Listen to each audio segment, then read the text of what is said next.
Assalamualaikum warahmatullahi wabarakatuh.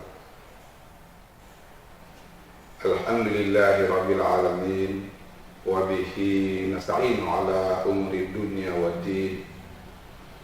Wassalatu wassalamu ala asyrafil anbiya wal mursalin wa ala alihi wa sahbihi ajma'in. Pemirsa yang dirahmati Allah Subhanahu wa taala,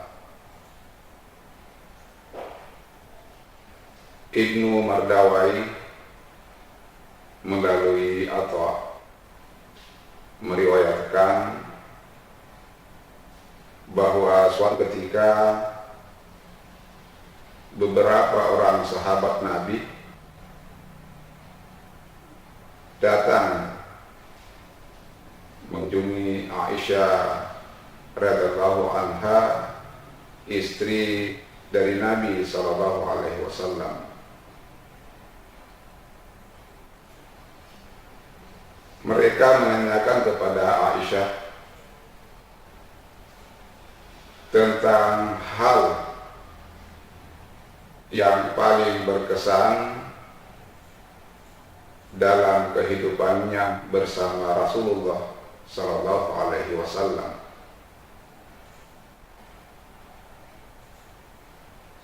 Aisyah menjawab bahwa apa yang dilakukan oleh Rasulullah sallallahu alaihi wasallam semuanya berkesan. Kalaupun boleh menyebut satu,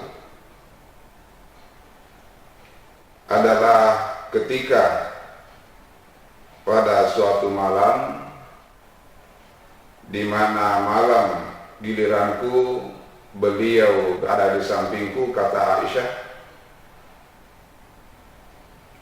kulitnya menyentuh kulitku, lalu Rasulullah berkata, "Wahai Aisyah, izinkanlah aku untuk beribadah kepada Tuhanku."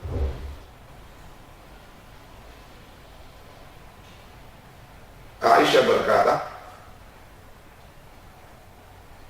"Aku senang engkau berada di sampingku,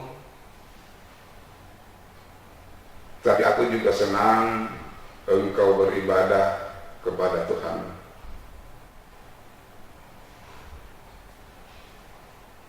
Kemudian Nabi mengambil air wudhu,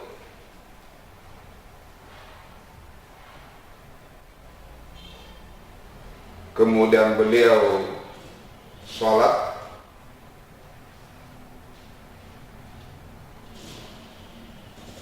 Pada saat beliau sholat, beliau menangis sampai membasahi janggut beliau. Kemudian beliau ruku dan sujud juga dalam keadaan menangis, sehingga lantai tempat sujud beliau basah oleh air mata.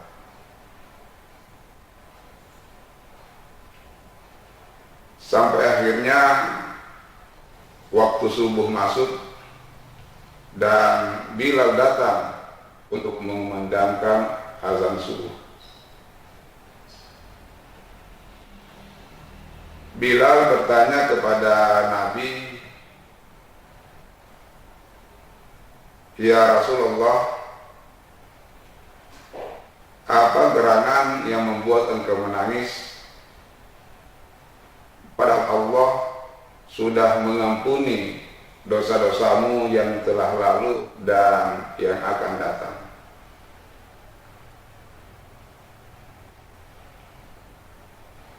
Rasulullah sallallahu alaihi wasallam menjawab, "Aduhai Bilal,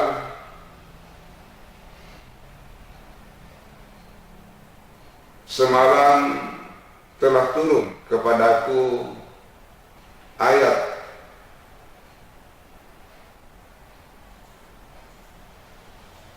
Rugilah orang yang membacanya tapi tidak memikirkannya.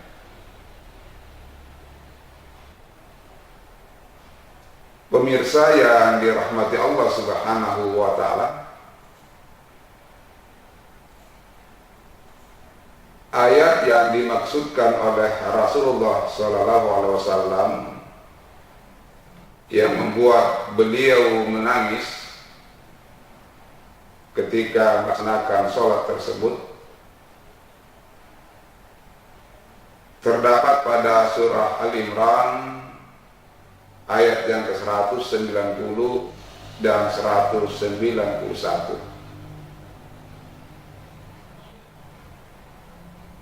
Ayat ini mungkin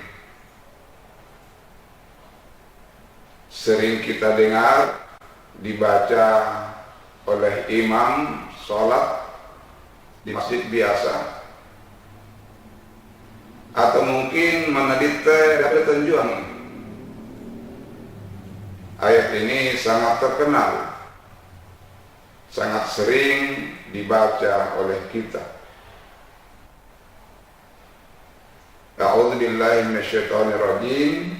Bismillahirrahmanirrahim. Inna fi khalqis samawati wal ardh wa ikhtilafil laili wan nahar la ayatin li ulil albab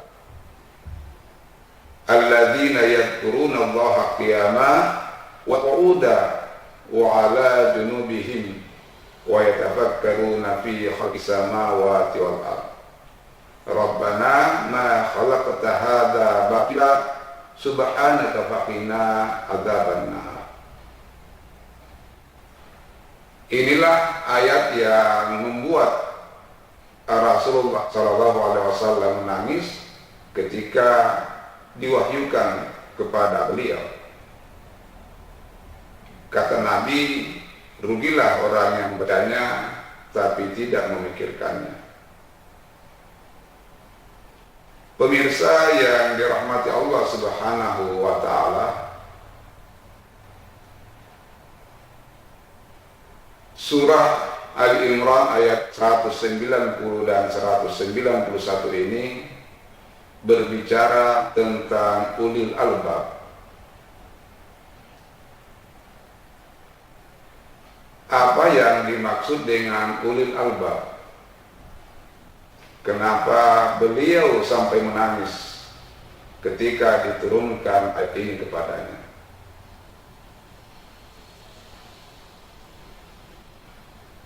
Ulil albab itu adalah orang yang menggabungkan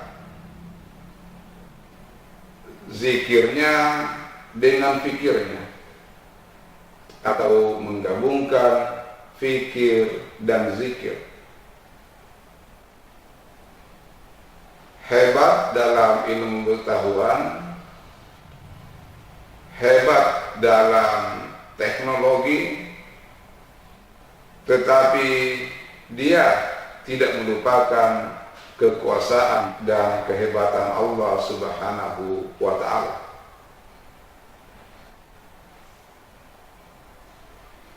Ayat 191 menjelaskan bahwa yang dimaksud dengan ulil albab adalah alladzina yadhkuruna Allaha qiyaman, adalah orang-orang yang mengingat Allah dalam keadaan berdiri, wa qu'udan, dalam keadaan duduk, wa 'ala junubihim, juga ketika mereka dalam keadaan berbaring, wa yatafakkaruna fi khalqis samawati wal ardh, mereka juga memikirkan tentang penciptaan langit dan bumi. Rabbana ma khalaqta hadza batila, mereka berkata, wahai Tuhan kami, sesungguhnya apa yang telah Engkau ciptakan tidak ada yang sia-sia.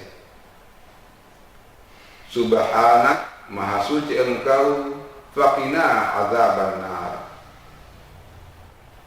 maka lindungilah kami dari siksa api neraka. Pemirsa yang dirahmati Allah Subhanahu wa taala, ulil albab adalah orang yang senantiasa berpikir tentang pencipta langit dan bumi, tentang apa-apa yang ada di alam semesta ini, tetapi tidak pernah merasa sombong, tidak pernah merasa takabur, tidak lupa akan kebesaran dan kekuasaan Allah Subhanahu wa ta'ala.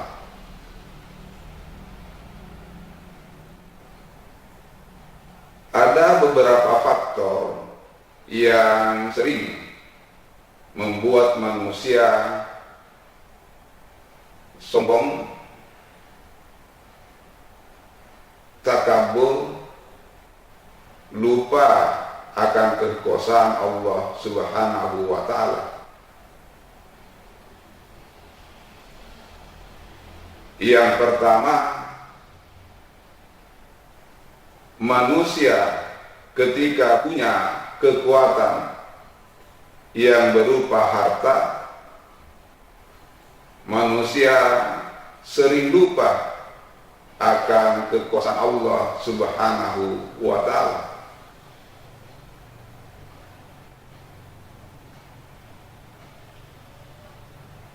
Kemudian kekuatan ilmu pengetahuan,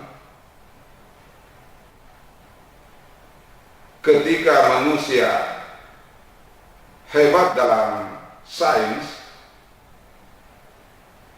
ini juga terkadang membuat manusia lupa bahwa ada Allah yang lebih mengetahui.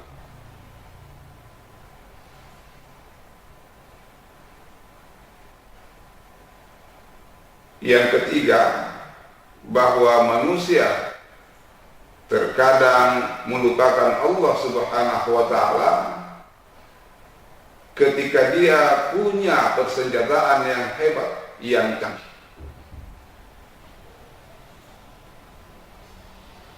Punya kekuatan militer yang luar biasa,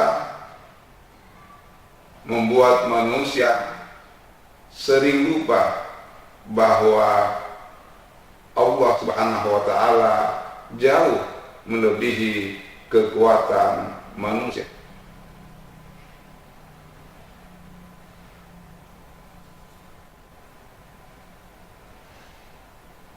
Di dalam surah Al-Fil, Allah Subhanahu wa ta'ala memberikan kita contoh bagaimana seorang raja yang bernama Abraha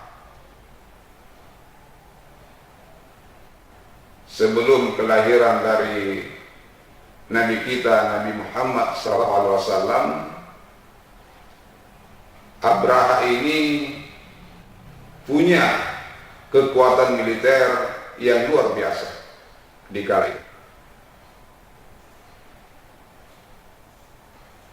Abraha adalah seorang raja yang berasal dari San'ah atau Yaman.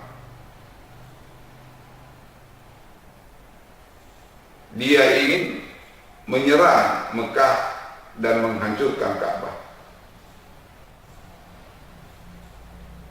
Dengan tentara bergajah yang dimilikinya, Abraha sangat yakin bahwa tidak ada kekuatan yang bisa menghalangi niat dari Abraha ini. Disinilah Allah memperlihatkan kehebatannya, bahwa kekuatan militer yang dimiliki oleh Abraha tidak ada apa-apanya dibandingkan kehebatan dan kekuasaan Allah Subhanahu wa Ta'ala.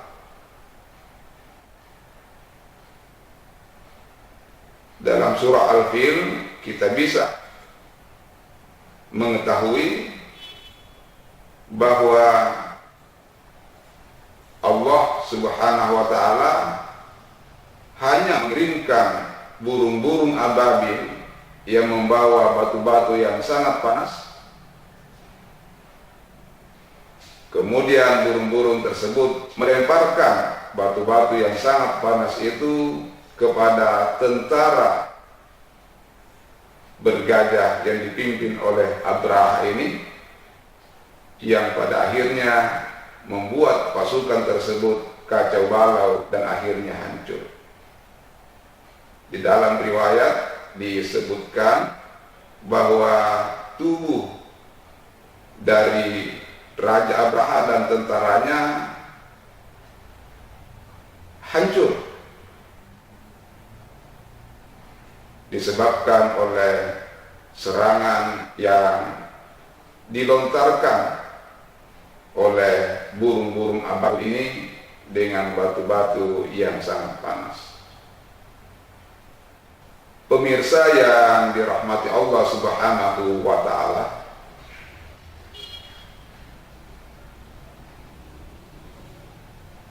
ulil albab adalah orang yang mampu menggabungkan zikir dan fikirnya sekaligus. Tidak hanya hebat dalam ilmu pengetahuan, sains, teknologi, tetapi juga hebat dalam masalah pensucian diri,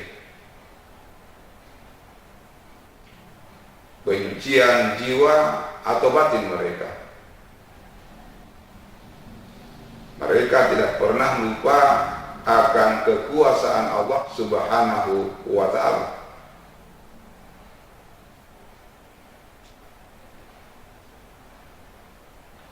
Ulil albab, kalau kita istilahkan, ini adalah cendekiawan,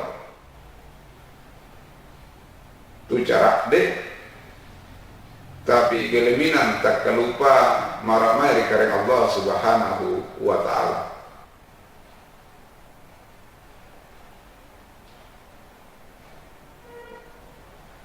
Di dalam surah Al-Kahfi kita diberikan contoh kisah oleh Allah Subhanahu wa Ta'ala, dan ini disebutkan pada ayat yang ke-84 sampai ayat yang ke-100 daripada surah Al-Kahfi tersebut. Di situ dikisahkan tentang seorang raja yang luar biasa yang menguasai barat dan timur. Dia diberi gelar Dzulkarnain. Ini sesuai dengan apa yang tersebut di dalam Al-Quran. Artinya tanduk, dan ada yang menafsirkan bahwa diberikan gelar yang seperti itu karena dia memiliki kekuasaan di barat dan di timur.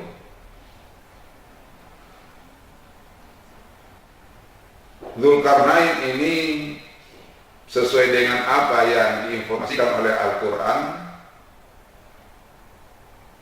seorang raja yang bijak, luas kekuasaannya, tetapi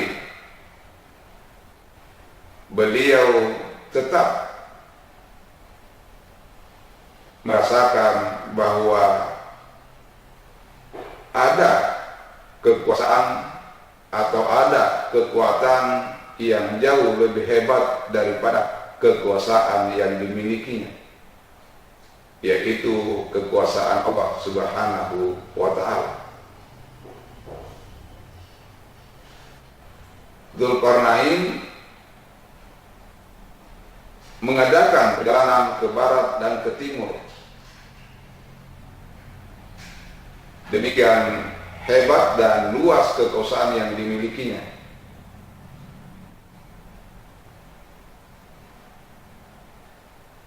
Ada orang yang menanyakan tentang perihal Dzulqarnain ini. Mengapa beliau mengadakan perjalanan ke barat dan ke timur?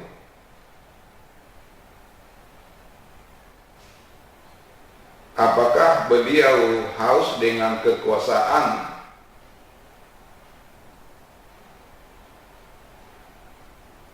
Informasi yang disebutkan oleh Al-Quran bahwa Dzulqarnain bukanlah orang yang haus kekuasaan. Beliau ketika mengadakan perjalanan ke barat dan ke timur, salah satu yang ingin dicapainya oleh para ahli tafsir, ada yang berpendapat adalah bahwa beliau ingin menggabungkan pola pemikiran barat dan timur di dalam mencapai suatu kebenaran. Kita mengetahui bersama bahwa barat ketika ingin mencapai suatu kebenaran, maka mereka mengandalkan penalaran, akal, rasio, analisa.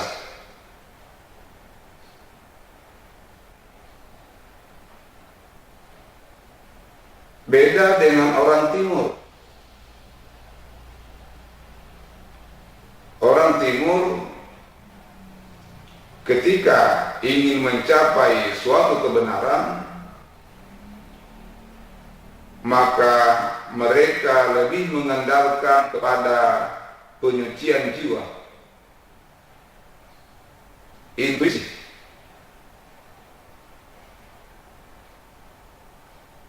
Sehingga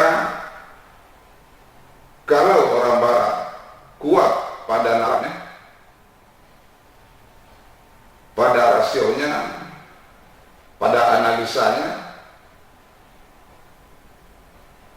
sehingga terkadang orang barat itu seolah-olah melupakan masalah yang berhubungan dengan spiritual. Pamatehibakna karena pikir, tak rana menganalisa, tak rana lapaling ke akalakna, maka si pole tubele minang angurangi maramari kareng Allah Subhanahu wa ta'ala. Begitu hebatnya dalam hal pemikiran.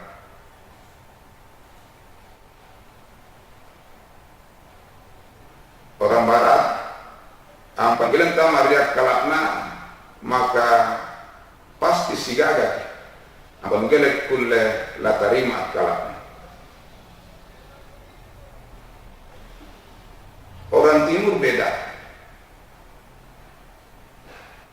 Untuk mencapai suatu kebenaran, mereka lebih banyak mengandalkan penyucian jiwa. Lohean pasikir, lohean melapahuliang maramai karena Allah Subhanahu wa ta'ala.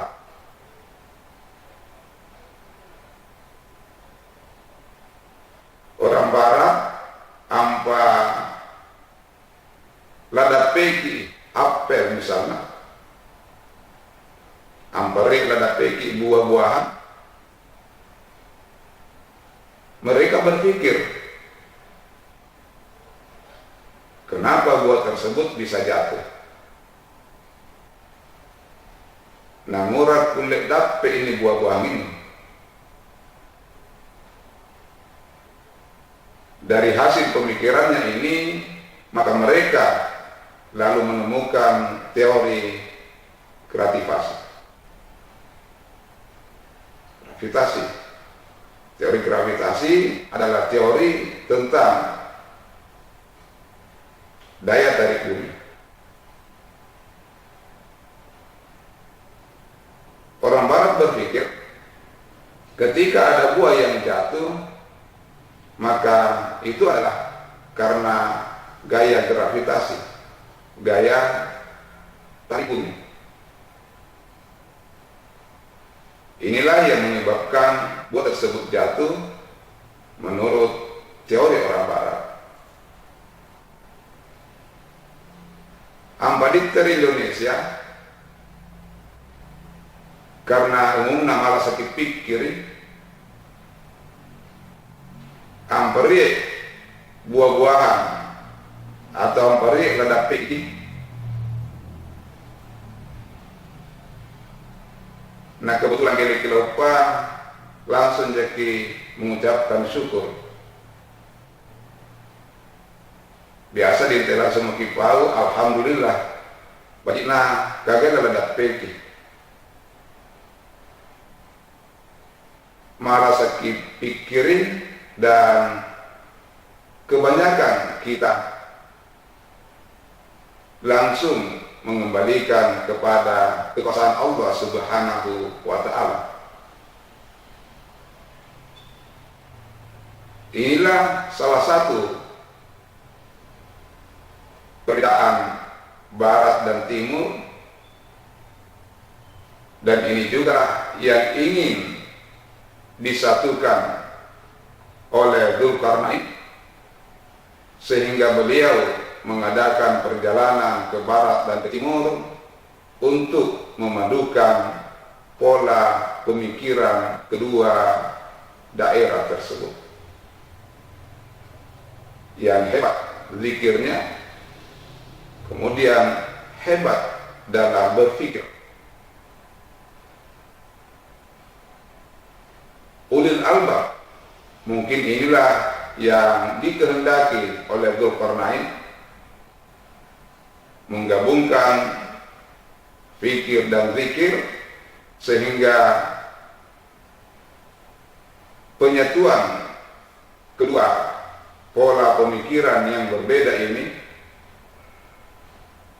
tentunya inilah yang akan menghasilkan manusia-manusia yang unggul, cendekiawan-cendekiawan yang bukan hanya hebat dalam ilmu pengetahuan, sains dan teknologi, tetapi juga mereka hebat dalam zikir atau mengingat Allah Subhanahu wa ta'ala. Shadaqallahul azim. Maha benar Allah dengan apa yang telah difirmankannya di dalam Al-Quran. Lebih dan kurangnya mohon dimaafkan. Wabillahi taufiq wal hidayah. Assalamualaikum warahmatullahi wabarakatuh.